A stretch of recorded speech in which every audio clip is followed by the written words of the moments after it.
सभी श्रोताओं का श्री रामचरितमानस में हार्दिक स्वागत अभिनंदन। आज के इस वीडियो में आप सभी के सामने प्रस्तुत है श्री रामचरितमानस के बालकांड के दोहा नंबर 177 और 178 की संपूर्ण जानकारी। बढ़ते हैं वीडियो की तरफ। गए विभीषण पास मुनि कहो पुत्र बर मांग, तेहि मांग्यो भगवंत पद कमल अमल अनुराग। फिर ब्रह्मा जी विभीषण के पास गए और बोले, हे पुत्र वर मांगो। उसने भगवान के चरण कमलों में निर्मल निष्काम और अनन्य प्रेम मांगा। तिनहि देई बर ब्रह्म सिधाए, हर्षित ते अपने गृह आए। मैं तनुजा मंदोदरी नामा, परम सुंदरी नारी ललामा। उनको वर देकर ब्रह्मा जी चले गए और वे तीनों भाई हर्षित होकर अपने घर लौट आए। मैदानों की मंदोदरी नाम की कन्या परम सुंदरी और स्त्रियों में शिरोमणि थी। सोई मैं दीन ही राम नहीं आनी, होई है जातु धान पति जानी। हर्षित भयो नारी भली पाई, पुनि दो बंधु बहायसी जाई। मैंने उसे लाकर रावण को दिया। उसने जान लिया कि यह राक्षसों का राजा होगा।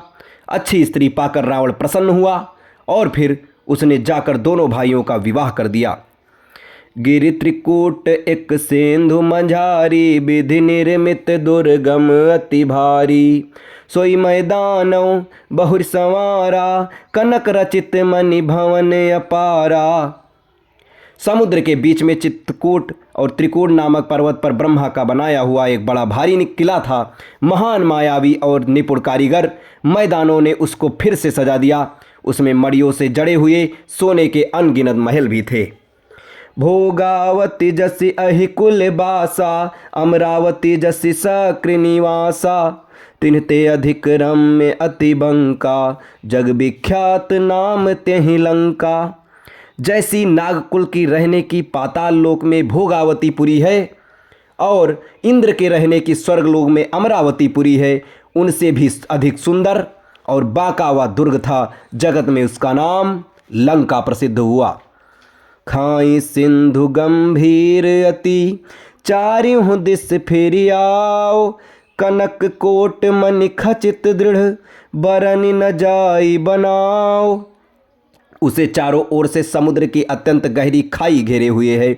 उस दुर्ग के मड़ियों से जड़ा हुआ सोने का मजबूत परकोटा है, जिसकी कारीगरी का वर्णन नहीं किया जा सकता। हरि प्रेरित जहि कलप जोई, जातु धान पति होई। सूर प्रतापी अतुल बल, दल समेत बस सोई। भगवान की प्रेरणा से जिस कल्प में जो राक्षसों का राजा रावण होता है, वही सूर प्रतापी अतुलित बलवान अपनी सेना सहित उस पृथ्वी में बसता है। रहे तहाँ निश्चर भट्ट भारे, ते सब सुरह समर संघारे। अब तहाँ रहाई शक्र के प्रेरे, रक्षक कोटि जजपति केरे। पहले वहाँ बड़े बड़े योद्धा राक्षस रहते थे। देवताओं ने उन सबको युद्ध में मार डाला। अब इंद्र की प्रेरणा से वहाँ कुबेर के 1 करोड़ रक्षक यक्ष लोग रहते हैं। 10 मुख कतहु खबर यसी पाई, सेन साजगढ़ घेर सिजाई।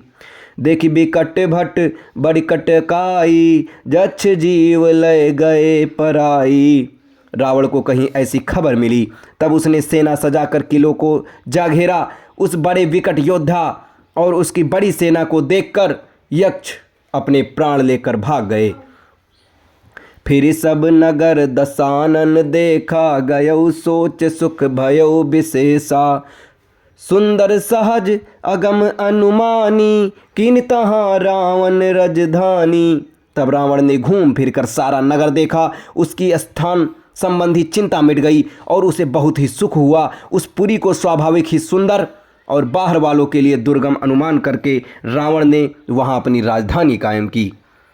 जेहि जस जोग बाँटि गृह दीन्हे, सुखी सकल रजनी चर कीन्हे।